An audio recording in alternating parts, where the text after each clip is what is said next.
Tom y Jerry en... Je viens vous raconter ici quelque chose qui, malgré mes 20 ans, m'a choqué au plus haut point quand je l'ai découvert. Quand j'y pense, c'est lorsque l'on grandit et que l'on est capable de comprendre le monde que l'on se rend compte de l'horreur qui va être expliquée un peu plus bas. Attention, ceci n'est pas une pasta habituelle, celle-ci est bien réelle. À tous les nostalgiques qui regardaient Tom et Jerry et qui ont atteint un certain âge, accrochez-vous bien, car je vais vous montrer un épisode sous un autre angle que l'angle comique. Blue Cat Blues, le blues du chat bleu en français, est le 103e épisode de la série, produit en 1955 par Hanna-Barbera et sorti en 1956 sous le label Metro-Goldwyn-Mayer. Même pour l'époque, les thèmes abordés dans cet ultime épisode du chat et de la souris sont horribles. Bien que les producteurs essaient de masquer le véritable message derrière des gags stupides, dignes de l'émission, le fond de l'histoire met en scène un double suicide. L'épisode commence par Tom, assis sur des rails et se tenant le visage d'un air dépressif, les yeux injectés de sang, alors que Jerry l'observe depuis une plateforme un peu plus haute. Contrairement aux autres épisodes, celui-ci est doté d'une voix off représentant les pensées de la petite souris. Elle explique les raisons de la chute de morale du chat. Elle se lamente sur l'état pitoyable de son vieil ami. Et ses paroles font comprendre à quel point Tom est au plus bas. Pauvre Tom, dans quelques minutes, ce sera fini. Et pour la première fois depuis qu'il le connaît, il sera heureux. Pauvre misérable créature, meurtrie par l'amour. Je suppose que les gens disent que j'aurais dû l'aider. Je sais, mais c'est beaucoup mieux ainsi. S'ensuit un flashback des événements antérieurs.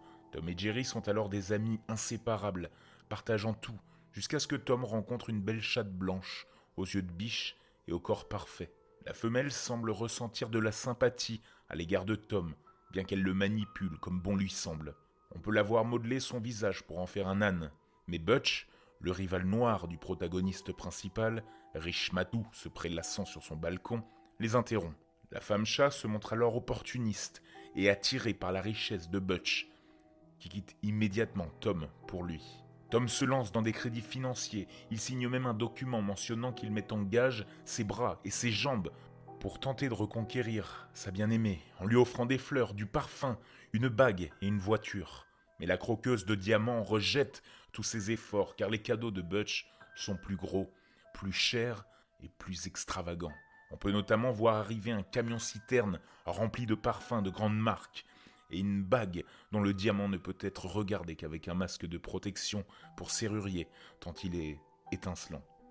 Le cœur brisé, sans un sou et endetté jusqu'au cou, Tom tente de noyer son malheur dans le lait, une métaphore pour l'alcool dans le dessin animé, refusant d'écouter son ami la souris qui le supplie d'arrêter de boire. La voix off raconte qu'il commence à s'enivrer pour oublier, mais il ne dit pas de quelle sorte de boisson il s'agit. Tom se laisse aller et se couche dans un caniveau, ivre. Il est sauvé de justesse par Jerry, au moment où il est sur le point de finir dans les égouts.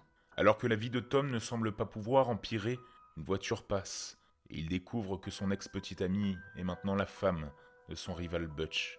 Le couple se déplace en décapotable dans la ville, décoré d'une banderole où il est inscrit jeune marié à l'arrière.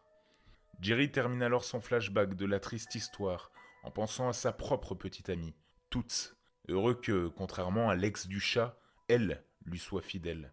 Mais sa vision des choses change soudainement car, tout comme pour le chat, Toots s'est mariée à une riche souris et passe à côté de lui à toute vitesse, à présent accompagnée de son riche mari. La petite souris rejoint Tom sur la voie ferrée. Ils attendent le train qui doit les faucher, tous les deux. Il n'est plus très loin, et alors qu'il siffle, le fondu au noir arrive, avec le générique de fin, accompagné du son du train, approchant.